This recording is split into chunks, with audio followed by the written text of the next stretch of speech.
milkaa'uu irraa maaltu si ittisa? Wantoonni milkaa'ina jireenyaa gonfachuu irraa nama ittisan hedduutu jiru.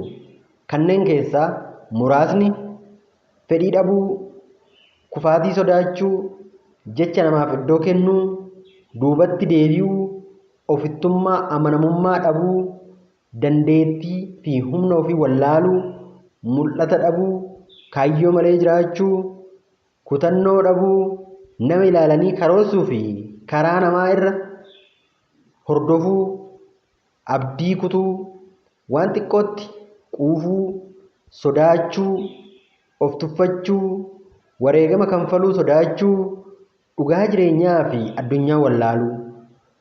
Wantoonni kunniin namni akka hin milkoofneef namaa fi milkaa'ina isaa gidduutti dallaa warra ijaaranii